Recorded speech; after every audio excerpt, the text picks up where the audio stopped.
Здравствуйте, это информационная программа «Сегодня». Вот главные темы выпуска. Определились лауреаты национальной литературной премии Нафиджу Сойте. В ИОГУ состоялась церемония вручения наград.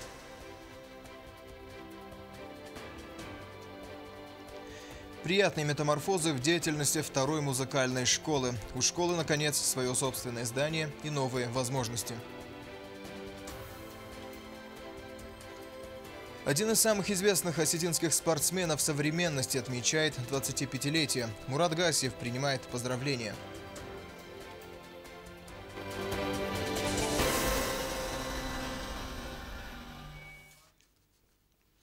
Уже третий год в республике вручается национальная литературная премия имени Нафиджу Сойте. Решением оргкомитета определились 3 лауреата. Премия по традиции вручается в преддверии дня рождения основоположника осетинского литературного языка Коста Хетагурова. Подробности в нашем материале. Церемония вручения национальных литературных премий имени Нафиджу Сойте и Гриса Плиева состоялась в столице Южной Осетии в актовом зале Югосинского государственного университета. Свои работы на конкурс предоставили участники с юга и севера Осетии. Национальная премия Нафиджу Сойте присуждается писателям и поэтам, а премия Гриса Плиева – лучшим учителям осетинского языка и литературы, а также лучшим студентам факультета осетинской филологии Югосинского государственного университета. Победители получили денежное вознаграждение и памятные медали с изображением осетинского писателя.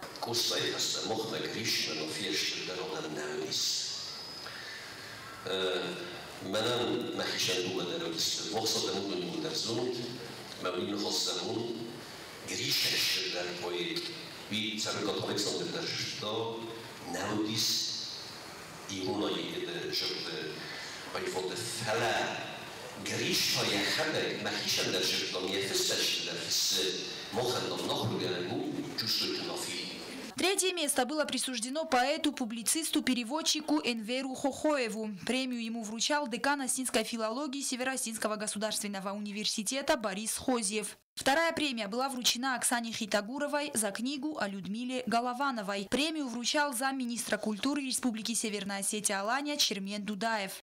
Очень отрадно мне находиться здесь, под светом этих великих имен. Хочу поблагодарить руководство республики, в лице уважаемого премьера, всех вас за это приглашение, за эти замечательные премии, за эти эмоции. Всегда находиться на этой земле для меня родной землей.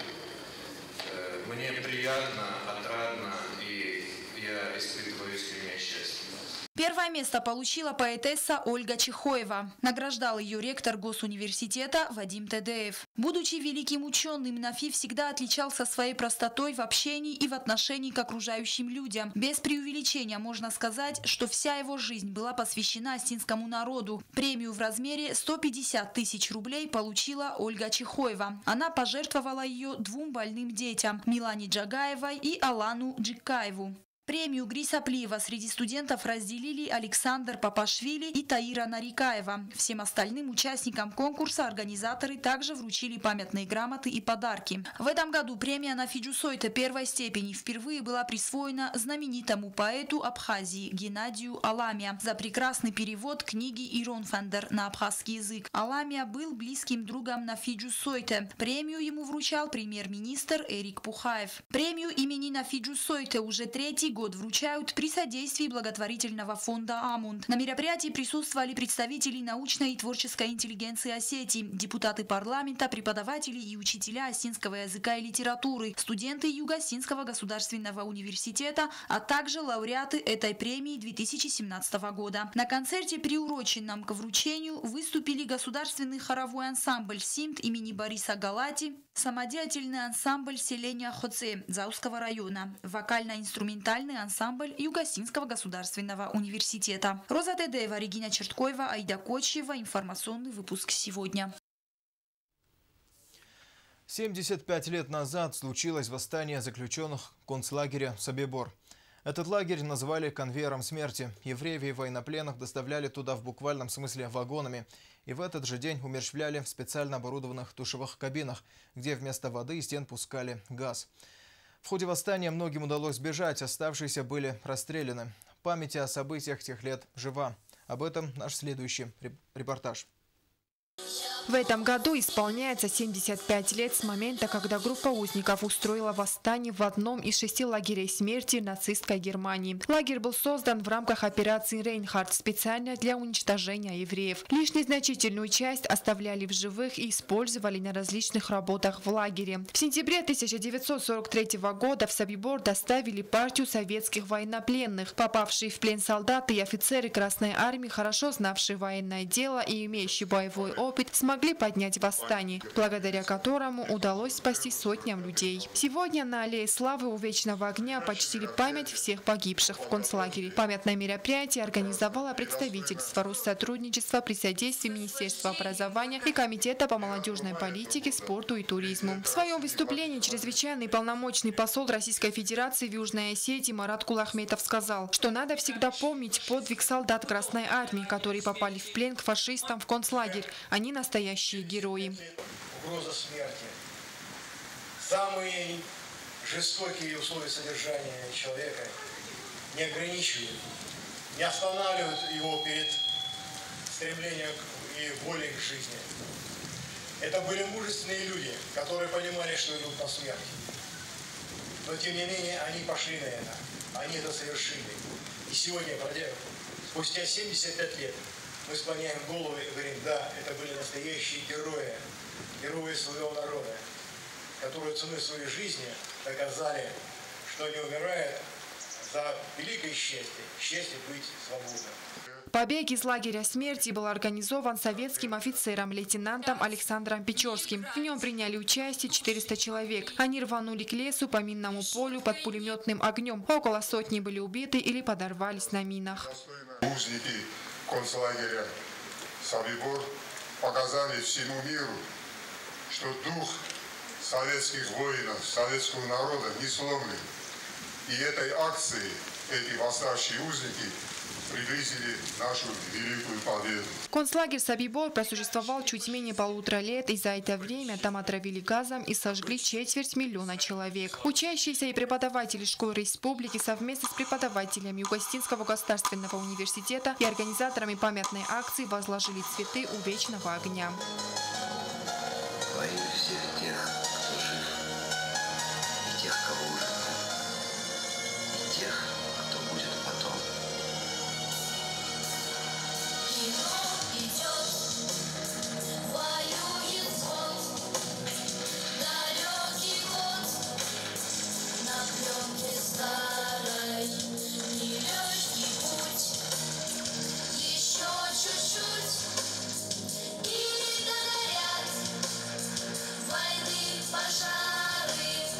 После побега лагерь смерти был закрыт. На его месте польское правительство открыло мемориал. Восстание в Собиборе – одна из героических страниц в истории, которую должны знать все. Помнить это необходимо, потому что это наша память. Именно благодаря таким людям мы сегодня живем. У нас мирное небо над головой. И это нельзя забывать. Это не забывается, и это навсегда в нашем сердце. Я преклоняю колени перед такими людьми, и я просто горда тем, что я предок, то, что мои прадеды, не знаю, прошли через такой сложный путь. Именем руководителя восстания в лагере смерти Собибор Александра Печорского названы улицы в Ростове-на-Дону и в Израиле. В Тель-Авиве ему был установлен и памятник. В 2016 году указом президента Российской Федерации Владимира Владимировича Путина он был посмертно награжден Орденом Мужества. Анжела Кукоева, Сармат Кудитаев. Информационный выпуск сегодня. Идет демонтаж старой заброшенной школы бокса на улице 13 коммунаров. Бывшая школа находится на территории Большого парка, к ремонту которой приступили в этом году. После того, как территорию расчистят, на месте здания соорудят парковочную зону. Над демонтажом здания трудятся уже на протяжении 1 недели. По словам директора строительной компании, в течение 2 недель работы завершатся. Параллельно идет и расчистка пруда. В работе задействованы 4 человека и 2 единицы строительной техники, кран и экскаватор. Отметим, что все работы производятся в рамках инвестиционной программы. Приходя в парк, люди смогут оставлять автомобили здесь и спокойно проводить свой досуг на свежем воздухе. Размеры будущего автопарка 12 на 24 метра. Сейчас идет снос здания в ручном режиме, потому что есть опасность обрушения здания при использовании техники. У второй музыкальной школы Цхинвала появились новые возможности для дальнейшей работы и воплощения новых идей. Здание школы передано на баланс городской администрации и теперь полностью принадлежит школе. Все подробности в материале Эльвиры Тебиловой. С началом учебного года здание, которое около 25 лет частично занимала музыкальная школа номер 2 имени Павла Бидиева, перешло под полное пользование учреждения. До этого школа занимала второй этаж и одно помещение на первом этаже. Более того, здание наконец-то перешло на баланс администрации города. Мы этого ждали очень долго. Почти 25 лет. 25 лет мы занимались в здании, где мы находимся сейчас, но оно не было на балансе администрации города. И с большими трудностями сталкивалась и администрация, потому что когда хотели провести нам автономное отопление и когда нам меняли крышу в декабре прошлого года, мы понимали, что это все из средств фонда президента Анатолия Ильича. Теперь, когда уже здание документально передано администрации города, мы связываем с этим очень большие надежды. Увеличение числа помещений – крайне важный фактор для хороших результатов в работе. А музицировать подопечным храма Евтерпы приходилось порой в нелегких условиях. Но несмотря на проблемы и затруднения, желание обучаться музыке у детей не отпадает. С каждым годом число учащихся становится все больше. Детей как никогда в этом году у нас очень много. Около 180 учеников мы набрали, а при наличии хороших условий в школе, чего, к сожалению, пока у нас нет, я думаю, что контингент наших учеников, наверное, превысит и 200. За последние годы востребованы отделения ударных инструментов доли. Очень много детей хотят учиться на скрипке, на осетинской гармонике. И, к счастью, в прежние годы не было востребовано отделение фортепиано. Сейчас мы уже по принятии учащихся в сентябре после набора, я хочу констатировать, что возвращается желание учиться детей и на отделении фортепиано. Но первенство удерживает отделение доли. Обшарпанные, треснутые стены и потолки здания уже стали привычным зрелищем для преподавателей и учащихся. Для того, чтобы хоть как-то разрешить проблему нехватки помещений, преподаватели были вынуждены проводить сразу несколько уроков в одно и то же время в одном помещении. Но трудные условия для работы и обучения потихоньку стали меняться благодаря упорству педагогов школы и помощи государства. Администрация города и глава администрации Алан Григорьевич Хочев, они нас обнадежили, что, конечно, они держат нас в поле зрения, и при наличии финансирования необходимо провести отопление на первом этаже здания, пока отопления у нас нет. И также необходимо, конечно, отремонтировать классные помещения. В перспективе мы очень сильно надеемся и мечтаем, что все-таки в здании будет произведен капитальный ремонт. Преподаватели очистили первый этаж от мусора после того, как здание полностью перешло под контроль музыкальной школы. Своими силами подремонтировали еще 2 помещения на этаже. Так что в скором времени и здесь будут слышны детские голоса и звуки музыки. Эльвира Тебилова, Азиз Багаев. Информационный выпуск сегодня. 15 октября Осетия отметит день рождения Костахи Тагорова, осетина, выразившего в истории нации своей жизнью и творчеством нечто принципиально необходимое. Во второй школе города состоялся вечер, посвященный человеку, заложившему основу для национального литературного языка. Продолжает Роза Тедеева.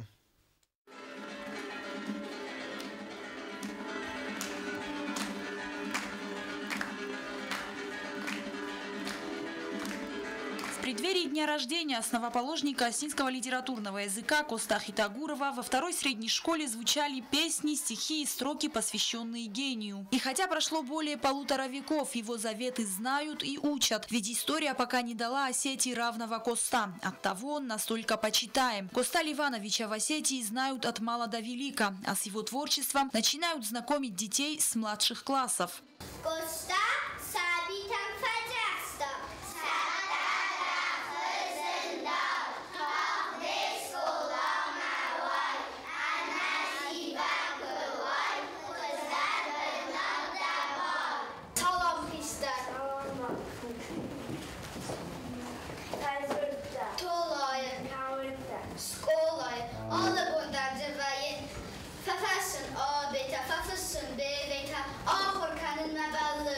Сегодня строки, написанные поэтом, актуальны как никогда. Спустя столетия в жизни можно наглядно видеть все то, с чем боролся Коста Хитагуров. Его стихотворение «Додой» сегодня наглядно проводит параллель между той эпохой и нынешней.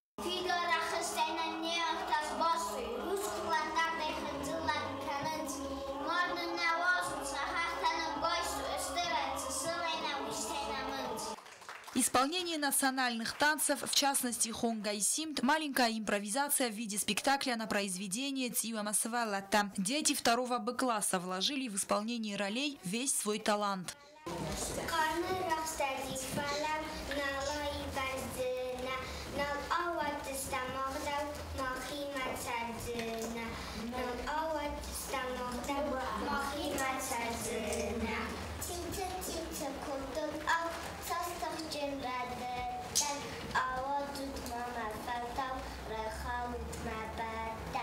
Выступление детей не оставило равнодушным приглашенных гостей. По их мнению, у государства, в котором воспитываются такие дети, может быть только светлое будущее.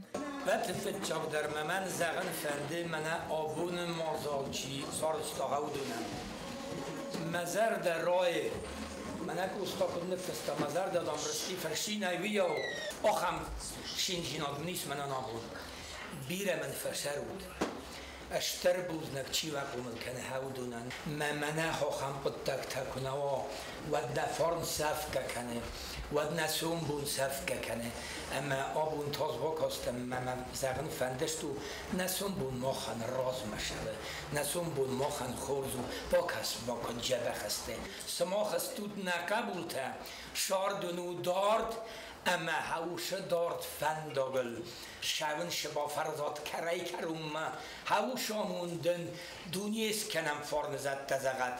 Коста жив, пока изучают его творчество. И сегодняшнее мероприятие – яркое подтверждение тому. Ведь он своим творчеством учит людей любить друг друга.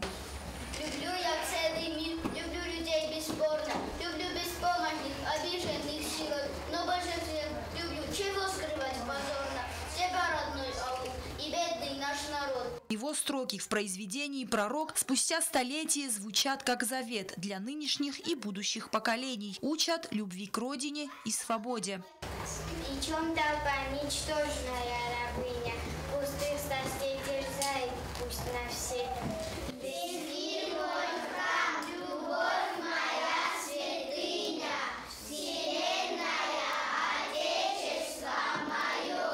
Роза Тедеева, Алим Бейтеев. Информационный выпуск сегодня. Информационный выпуск продолжают новости спорта.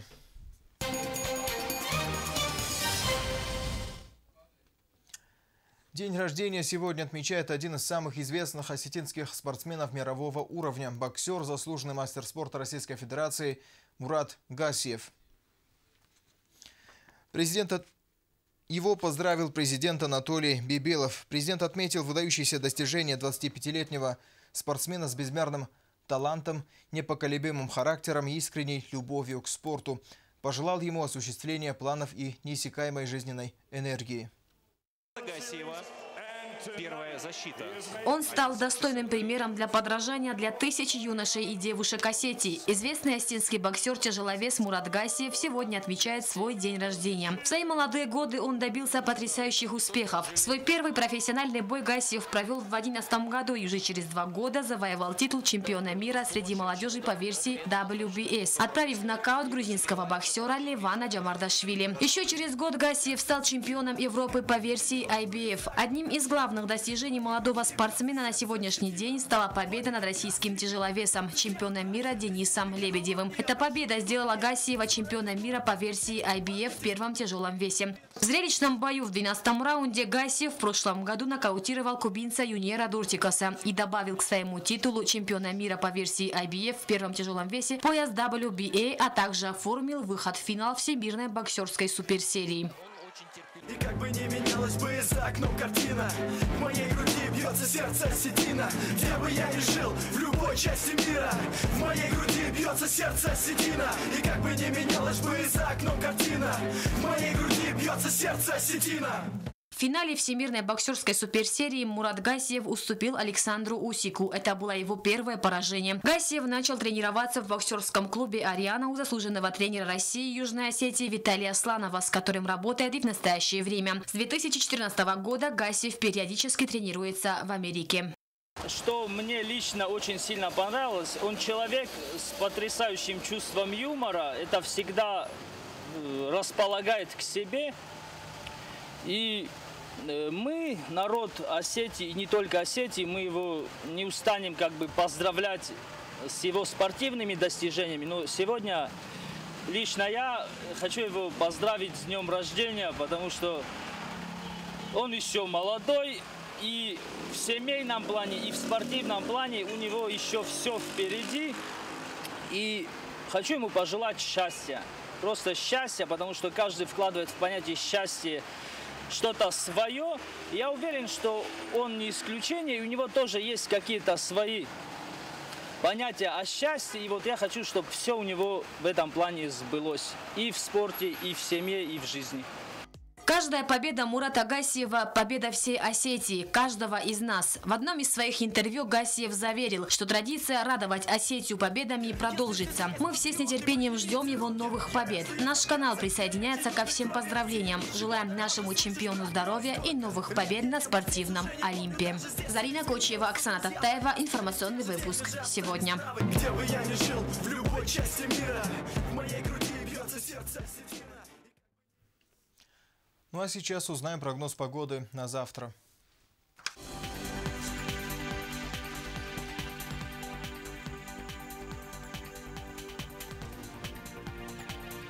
В Знаурском районе переменная облачность. Днем плюс 19, ночью плюс 8. В Дзелском районе также переменная облачность. Днем плюс 18, ночью плюс 7. В городе Квайса переменная облачность. Днем 16 градусов тепла, ночью 8. В Ленигорском районе республики переменная облачность, небольшой дождь. Днем плюс 16, ночью плюс 8. В столице республики в Цхинвале переменная облачность. Днем 20 градусов тепла, ночью 9. На этом наша программа подошла к концу. Всего доброго. До свидания.